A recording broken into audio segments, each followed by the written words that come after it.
Aku dibesarkan di desa ini semenjak berusia 5 tahun hingga menamatkan pendidikan sekolah menengah pertama.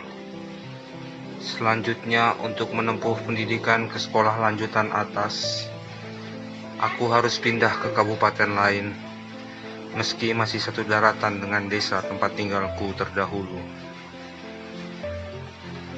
Pernahkah kalian mengalami peristiwa yang dapat membuat kalian semua sadar bahwa hidup di dunia ini benar-benar sementara? Yang saya maksudkan di sini bukan seperti kutipan khotbah seorang ulama atau kata-kata bijak tentang kematian, tetapi lebih kepada suatu peristiwa yang dialami sendiri.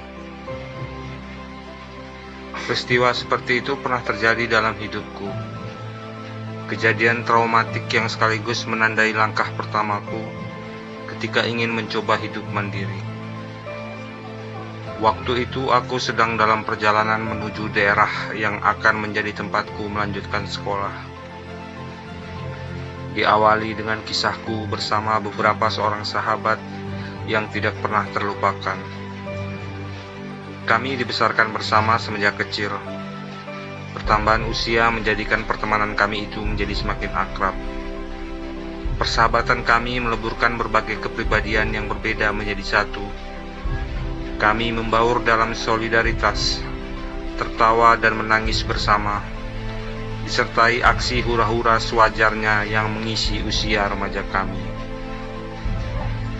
Di antara beberapa orang sahabatku tersebut, dialah salah satu sahabat yang akan kuceritakan dalam kisah ini. Menjadi sosok tidak terlupakan, karena takdir telah menggariskan kisah akhir hidupnya bertautan dengan pengalaman traumatik yang harus kulalui dalam hidup.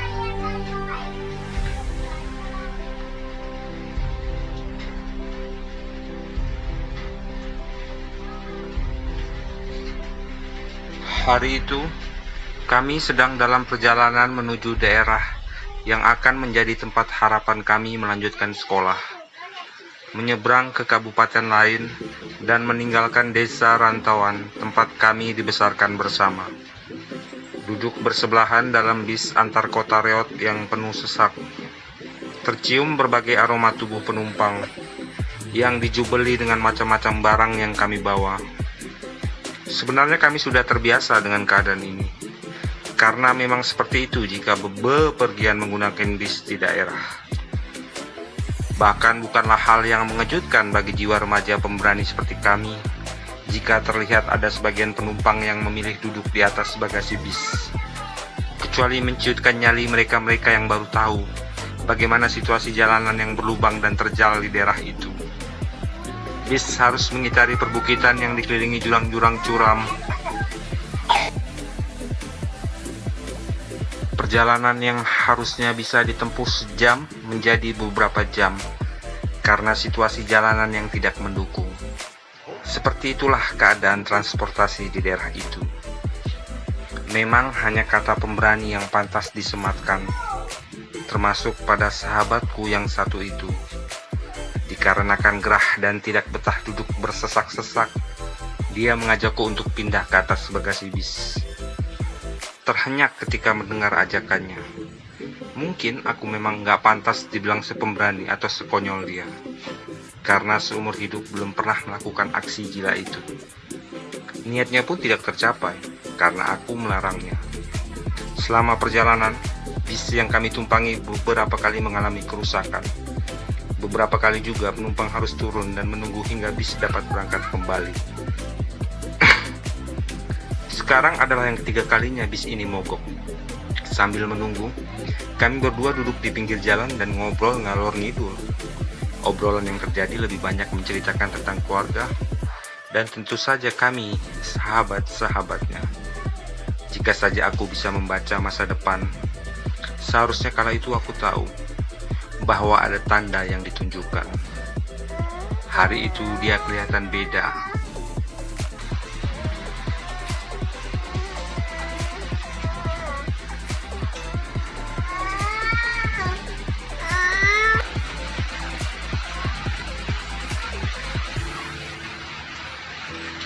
Hari itu dia kelihatan beda dibandingkan hari-hari lainnya. Keceriaan dan gaya bicara yang ditunjukkan seperti tidak pernah terlihat sebelumnya. Apalagi dia yang kukenal adalah seorang sahabat yang pendiam. Intinya aku tidak menyadari sikapnya yang tiba-tiba asing di hadapanku. Seharusnya jelas kulihat matanya ketika berbicara waktu itu. Hanyalah tatapan yang hampa. Ketika sedang santai dalam obrolan ngalor ngidul itu, beberapa penumpang terlihat ada yang berpindah ke bis yang lain. Kebetulan ada beberapa bis yang berikutnya lewat dan mempunyai jurusan yang searah.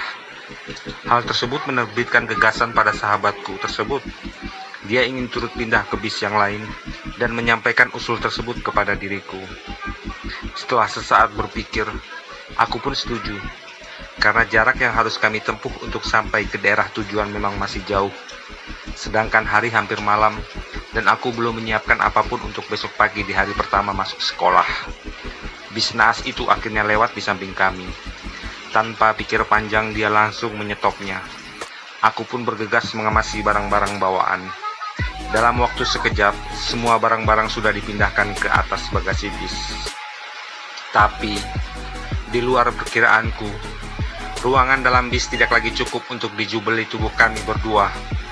Ide berani sekaligus konyol itu tiba-tiba terbayang lagi dalam otaknya. Dia segera menyuruhku naik ke atas bagasi, tanpa meminta lagi persetujuan seperti sebelumnya. Aku memang tidak bisa membantah apa-apa dalam keadaan seperti ini. Bis tumpangan kedua kami ini pun segera melanjutkan perjalanan. Tapi, syukurnya aku masih punya cara lain. Walaupun tetap setali 3 uang dengan usul sahabatku tersebut, yaitu bukan duduk di atas bagasi, tetapi bergelantungan pada besi di belakang bis. Mungkin dari ide itu malah aku yang lebih pantas dibilang gila, karena perjalanan yang harusnya ditempuh adalah selama 3 jam, dan apakah aku sanggup bergelantungan di belakang bis selama perjalanan? Sang sahabat hanya menertawakan kebodohanku dari atas bagasi. Dia memandang geli padaku yang sedang bergelantungan, sambil mengumpat sumpah serapah. Tak apalah, mungkin saja akan ada penumpang yang turun nanti, dan kami berdua akan mendapatkan tempat di dalam bis. Yang penting semoga tidak terjadi apapun pada kami berdua. Ternyata terjadi kesalahan dalam harapanku itu. Supir baru saja sebentar mengemudikan bis. Kalaupun di depan ada tikungan, tapi bukanlah kelokan yang tajam. Laju bis waktu itu juga tidak begitu kencang. Tapi yang namanya takdir, tidak ada yang dapat menolaknya. Pada saat bis menikung pelan di tikungan, aku mendengar ada suara beberapa benda yang terjatuh dari atas bagasi. Setelah ku coba cari sumber suara itu, ternyata hanyalah beberapa tas milik penumpang yang jatuh bergulingan. Tapi, setelah ku perhatikan lagi secara seksama, ternyata di antaranya adalah tas milikku juga. Sesaat kemudian supir pun menghentikan bis untuk melihat keadaan. Tapi, kenapa tiba-tiba pemuda ikut bergelantungan di sampingku menjerit? Aku tersentak. Ada apa gerangan? Pandanganku menuju ke atas bagasi. Di mana dia, sahabatku itu? Kenapa kau diam saja? Bukankah itu temanmu? Astaga, ya Allah. Ternyata suara yang paling keras kudengar tadi adalah bunyi tubuh sahabatku yang terjatuh dari atas bagasi. Dia terkapar di samping jalan raya. Tubuhnya sedikit tertutup oleh semak-semak. Pantas saja aku sama sekali tidak memperhatikannya.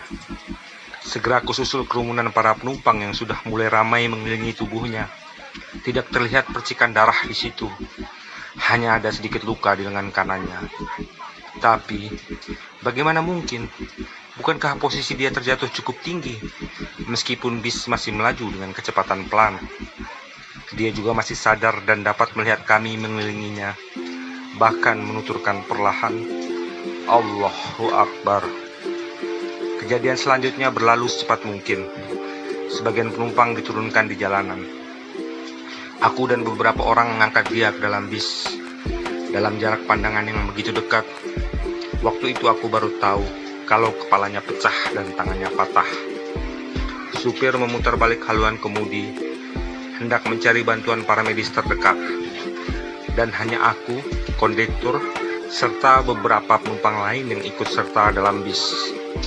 Di dalam bis, suasana menjadi cekam. Supir yang ketakutan malah semakin kencang mengemudikan bisnya, berharap cepat sampai di puskesmas terdekat dan sahabatku bisa cepat tertolong. Kondektur membantu menenangkan sahabatku yang sedang mengerang kesakitan. Memang tidak ada yang bisa kami perbuat selain mengupayakan agar pendarahan di kepalanya tidak semakin parah. Sambil memegang pergelangan tangannya yang patah, aku mendengar lagi bisik istighfar yang terucap dari mulutnya. Sesekali dia mengerang dan memanggil nama ibunya. Dia sudah terbaring di salah satu kamar yang ada dalam puskesmas kecil ini.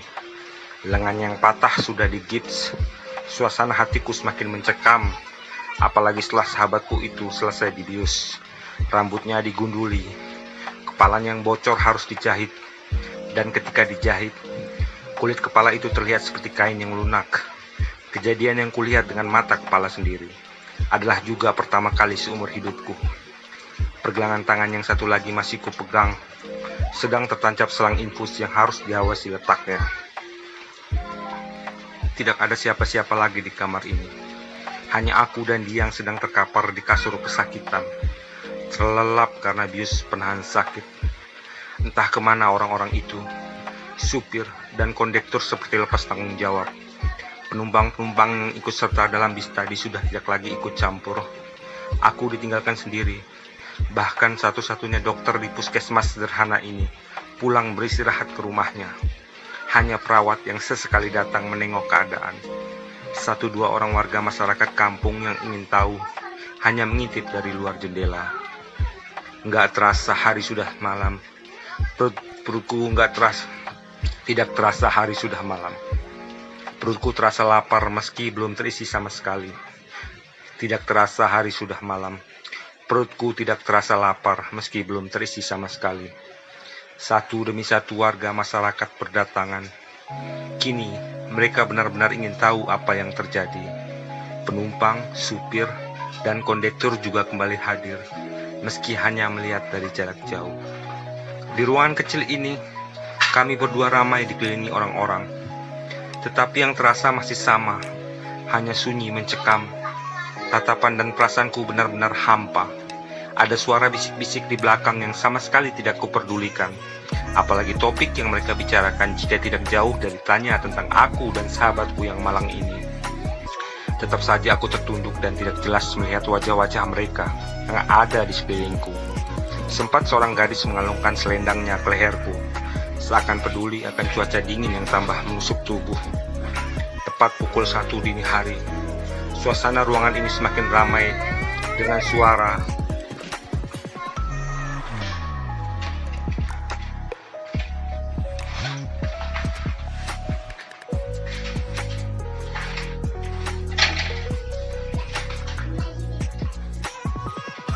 tepat pukul 1 dini hari. Suasana ruangan ini semakin ramai dengan suara dan orang yang semakin berdatangan. Di antaranya ada yang mengaku dari kepolisian atau pemilik dari bis naas itu. Tapi apakah sudah ada orang yang mengabari keluarga kandung dari sahabatku ini?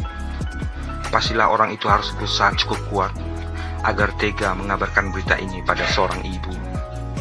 Seorang ibu mana yang dapat percaya begitu saja bahwa anaknya telah terkapar tak sadarkan diri, sedangkan pagi tadi masih sempat berbincang sebelum berpamitan hendak pergi. Pagi tadi, di hati ibu itu masih terselip harapan agar suatu hari kelak anaknya dapat berhasil. Nasihat tulus dan doa pagi tadi adalah sama seperti hari-hari sebelumnya ketika anaknya itu hendak pamit. Nak, berhati-hatilah di jalan. Bertambah ngeri aku membayangkan tubuh seorang ibu yang telah lemah sekonyong-konyong menjadi tambah kaku, yang seakan mati berdiri ketika mendengar kabar tragis tentang anaknya. Tidak sanggup lagi aku membayangkannya lebih jauh. Dan tepat pukul 3 pagi, aku tersadar dari kantuk. Ternyata sudah sekitar 2 jam tertidur dan tetap pada posisi yang sama di tempat dudukku. Mungkin sedari tadi aku menjadi tontonan iba mereka-mereka yang ada di ruangan ini. Terdengar isak tangis seorang gadis di belakangku. Dia yang tadi bersedia menyerahkan selendangnya sebagai penghangat tubuhku. Kedua mata sembabnya terus saja melihat wajahku, seakan begitu tersentuh akan kejadian ini. Tapi aku tetap membalasnya dengan tatapan kosong tanpa arti. Tidak ada sama sekali pikiran untuk merasa tersanjung atas sikapku yang mungkin dianggap pahlawan hari ini. Karena untuk coba berkata sepatah saja tidak sanggup. Aku benar-benar tidak mengerti akan apa yang kurasakan saat ini. Sudah pasti aku begitu sedih, tapi sama sekali tidak ingin menangis. Aku sangat takut, bahkan seandainya bisa ingin lari dari kejadian ini. Pikiranku benar-benar kosong, seperti tidak terjadi apa-apa, tapi sekaligus tidak tahu apa yang mesti dilakukan. Mungkin itu yang dinamakan kegalauan hati, remuk redam dengan tingkat stadium paling tinggi. Akhirnya pernah juga aku merasakan itu. Bius yang disuntikan ke tubuh sahabatku itu adalah yang dosisnya cukup tinggi, karena dia harus menahan rasa sakit di bagian kepala yang sangat tidak tertahankan. Paling tidak esok siang, kadar dari bius itu akan berkurang. Akan tetapi, kejadian yang terjadi kemudian membuat seluruh orang yang hadir di ruangan itu terperangah. Tubuhnya yang sedang terbius dan lemah seharusnya sama sekali tidak mampu menggerakkan tubuh, apalagi untuk sadar, bangkit, dan duduk. Tetapi dia mengagetkan semua kami dengan tiba-tiba bangkit dari tidurnya. Rasa kantukku yang tidak tertahankan langsung sirna melihat kejadian itu. Seperti akan melonjak, aku bangkit dari dudukku dan berusaha merebahkan dia kembali ke tempat tidur. Kepalanya kembali mengeluarkan darah, menambah rasa takut dan ngeri yang sudah tidak bisa ditakar lagi tingkat stadiumnya. Dalam kesadaran yang ganjil dan tiba-tiba itu, dia tidak berkata apa-apa, tetapi cukup menyiratkan tanda melalui tatapan tajamnya. Kedua bola matanya seperti liar melihat sekeliling manusia yang ada di ruangan. Orang yang pertama dilihatnya adalah diriku, kemudian sekeliling, dan terakhir mengarah pada diriku lagi. Tenagaku yang masih tersisa tentunya masih lebih kuat untuk merebahkan dia ke tempat tidur. Tetapi kenapa aku tidak sanggup melakukannya? Dia kembali tenang setelah melihatku dan dapat berbaring sendiri seperti orang yang hendak tidur. Tapi kemudian muncul reaksi aneh lainnya. Tubuhnya yang sedang berbaring terlonjak ke atas, seperti ada yang menekan dadanya berulang-ulang. Nafasnya tersengal-sengal sebegitu kencang namun teratur. Kejadian itu terjadi beberapa kali. Aku dan orang-orang di sekitar termasuk perawat tidak mengetahui apa yang sedang terjadi. Kami hanya bisa memegangi tubuhnya sambil berusaha menenangkan. Sesaat kemudian suasana memang kembali hening, benar-benar hening. Keringat tubuhku mengucur keras seperti habis melakukan olahraga berat. Perlahan nafasku yang tadi juga tersengal kembali teratur. Aku mulai kembali tenang dan duduk pada posisi semula. Tangan sahabat malangku itu masih kugenggam. Letak infusnya tetap benar. Tidak ada kesalahan yang terjadi, karena aku benar-benar mengawasi dengan cermat apa yang harus kulakukan sedari tadi. Tapi ya Allah, kenapa genggamanku sekarang terasa dingin? Apakah karena akan menjelang pagi? Cuaca dingin dari luar menyerang masuk ke dalam ruangan. Bukan karena itu. Tangan sahabatku itu yang tiba-tiba menjadi dingin. Benar-benar dingin seperti mulai membeku. Ada apa ini? Aku berteriak memanggil perawat. Dia pun berlari ke arahku sambil memegang stetoskop. Dengan segera ujung stetoskop itu diletakkan ke dada sahabatku. Dalam selang beberapa detik hal itu terjadi. Setelah itu, kemudian, perawat menyuruhku untuk melepas genggaman yang masih erat pada tangan sahabatku. Ternyata takdir sahabatku telah terjawab. Pada saat genggamanku tadi terasa dingin, ketika itulah dia pergi untuk selama-lamanya.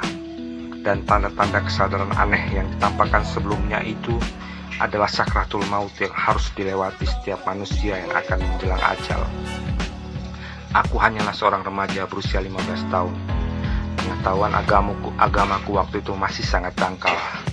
Tapi kemudian, di usia semuda itu, aku harus mengalami peristiwa luar biasa yang sudah tergaris dalam takdir hidupku.